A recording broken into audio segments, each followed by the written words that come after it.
자, 조성은이가 오늘 박지원 만날 때 홍준표 측 동행, 내가 왜라고 하는 말을 했습니다. 이건 또 무슨 말인가 하면 윤석열 측에서 박지원이와 조성은이가 만난 자리에 동석자가 있었다.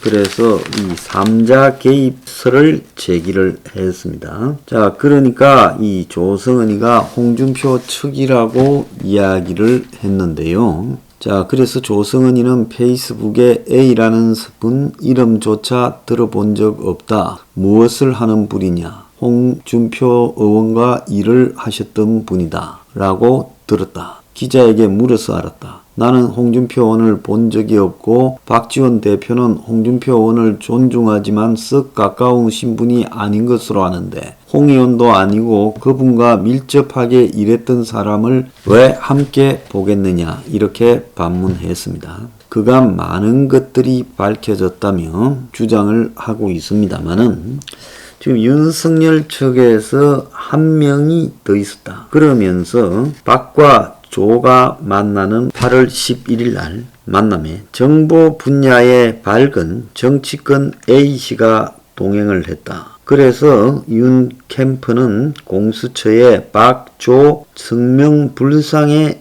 1인을 국정원 및 공직선거법 위반 혐의로 고발했고 그리고 3명이라고 고발 대상자를 말했습니다. 윤석열은 당과 캠프에서 들었는데 그 자리에 동석자가 있었다고 한다. 그리고 그걸 거의 확인한 사람들이 있다고 한다.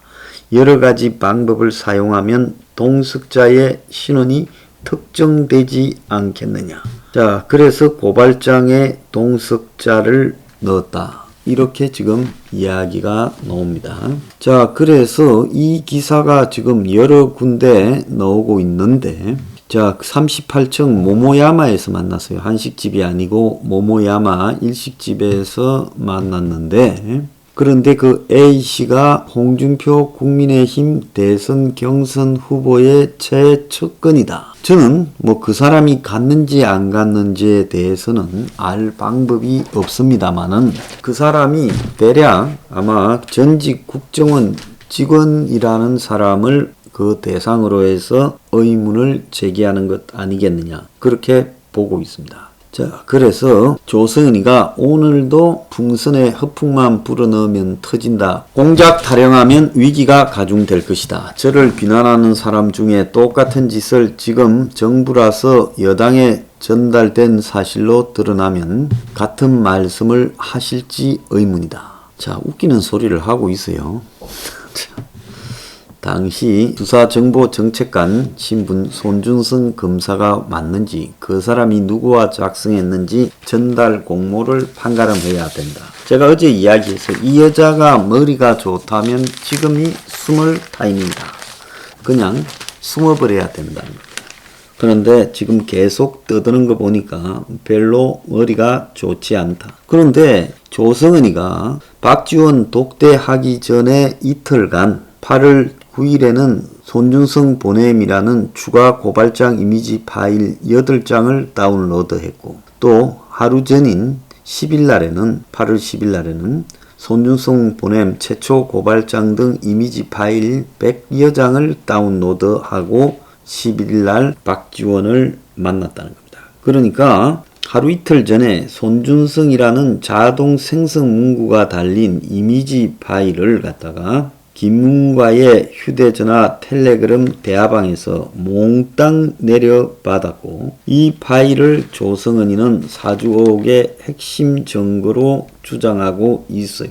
그래서 조성은 주장에 따르면 김웅이 이 이미지 파일을 텔레그램으로 조성은이한테 전달한 것은 2020년 4월 초입니다. 그런데 1년 4개월이 지난 시점에 박지원을 만나는 걸 앞에 놓고 조성은이가 그 파일들을 다운로드 받은 이유를 일각에서는 박지원이 주려고 만나러 가기 전에 다 내려 받은 거 아니냐. 그래서 조성은이가 언론에 제보한 손준성 파일 110장이고 또 자신과 김웅의 텔레그램 대화를 캡처해 제보한 것도 30장쯤 된다는 거예요. 그래서 이 이미지 파일에는 여권인사 고발장 2개와 첨부 자료가 포함되어 있다는 거예요. 그래서 조성은이는 작년 4월 3일, 4월 8일 텔레그램을 통해서 김웅한테 받았다는 거예요. 여기서 김웅이도 이해가 가지 않는 측면이 상당히 있어요. 아무리 정치 초년생이다 하지만은 4월 15일이 총선 날짜인데 총선 12일, 총선 일주일 전에 이런 문자들을 텔레그램으로 정체도 불분명하고 과거의 정치 이력이 매우 산만하고 난잡한 조성은에게 이걸 보낼 이유가 뭐가 있었냐는 겁니다. 좌우간 조성은은 박지원과 점심 먹기 전인 8월 9일과 10일 110개의 파일을 다운받았다고 합니다. 그래서 점심 이틀 전에는 8개, 점심 전날에는 100개. 그래서 김 의원과의 텔레그램을 캡처한 파일도 9개라고 합니다.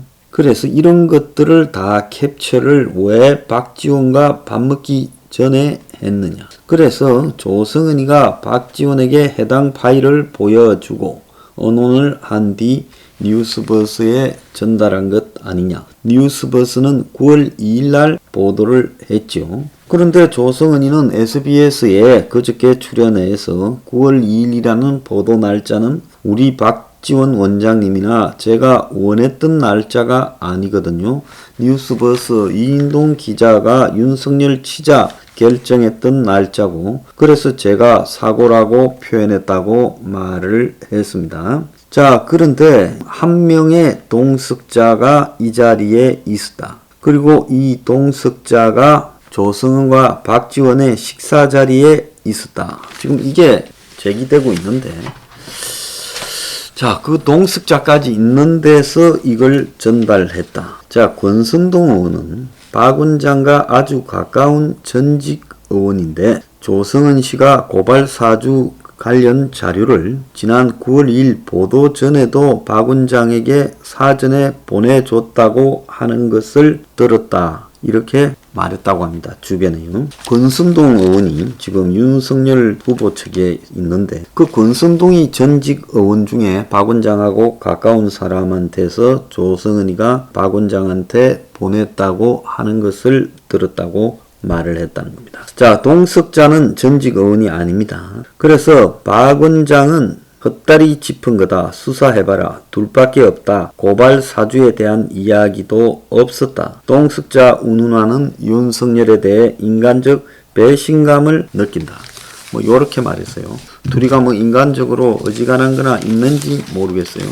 자, 중앙일보는 조성은이가 김웅과의 텔레그램 대화방 내용을 캡처해서 내려받은 것은 총 143건 중에 106건으로 박 원장을 만나기 전날인 8월 10일 오후 10시 내려받았다고 나오고 있어요. 자, 그리고 박 원장 만난 다음 날인 10일에도 2건을 더 캡처했다는 겁니다. 그래서 이 문제와 관련해서 박지원과 조성은 간의 뭐 관계도 관계지만은 이것들이 지금 무엇을 했는가 라는 부분에서 정말로 수상합니다. 8월 11일이라는 시각은 올해 들어 남북 관계의 긴장감이 최고조일 때고 10일날 김정은이가 여동생 김여정을 통해 한미연합훈련을 비난하고 주한미군 철수를 요구하고 남북 통신선을 다시 끊었고 자, 그래서 안보 위기가 가중되는 속에 국정원 수장이 시내 도심 호텔에서 이 조성은이와 오찬을 했다는 거예요. 그러면 이거는 이 조성은이하고의 오찬이 이 북한이 조성하고 있는 안보 위기와 관계에서 더 중요할 수 있다는 겁니다. 그런데 조성은이가 지금 박 원장과 내가 상의했던 그런 날이 아니다라고 말한 부분이 조성은이는 얼떨결에 나온 표현이다라고 하지만은 얼떨결에 이런 표현이 나올 수가 없지요. 9월 2일이라는 최초 보도 날짜가 박 원장과 내가 상의했던 날이 아니다. 그래서 자, 박지원은 이 문제에 대해서 헛다리 짚었다라고 할 것도 아니고, 또 지금 동석자 1인이 정보 개통에 있던 야당의 특정 후보의 측근이다라고 하는 이야기가 있다면, 자, 이 문제에 대해서는 그냥 넘어갈 수가 없는 사안입니다. 그래서 이 문제에 대해서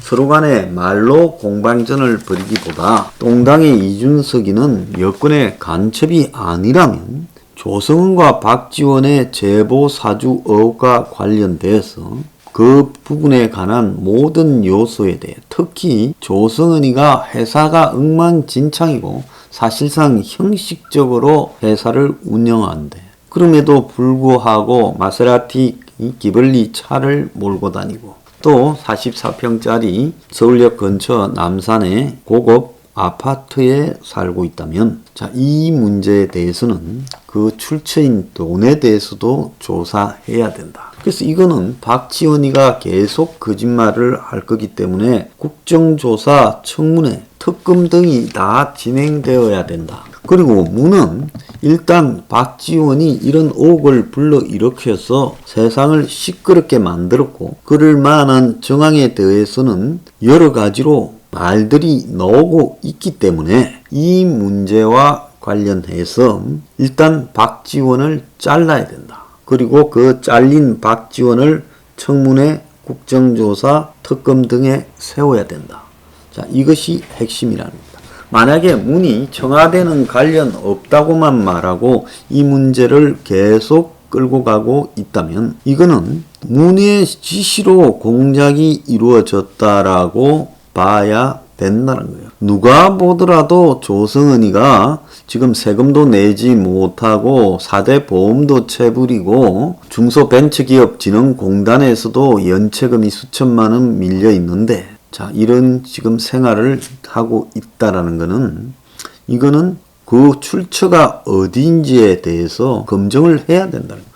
지금 이 조성은이가 이 와중에도 매일 언론에 등장해서 야당을 공격하고 있어요. 조성은이라는 사람이 뭐 중요한 사람이고 크게 의미가 있다고 제가 나와가지고 야당에 대해서 저렇게 공격할 이유가 상식적으로 어떻게 있어요? 자, 상식적으로 생각해보면 일반적으로 정치권에 몸을 좀 담았던 사람이 저렇게 튀어나와가지고 야당을 공격해요. 나중에 대선에서 패배하면 자기 깜빵 갈 수도 있지 않겠어요? 저런데 이런 짓거리를 하고 다닌다는 건 누가 보더라도 매우 부자연스러운 것이다. 저는 그렇게 생각합니다.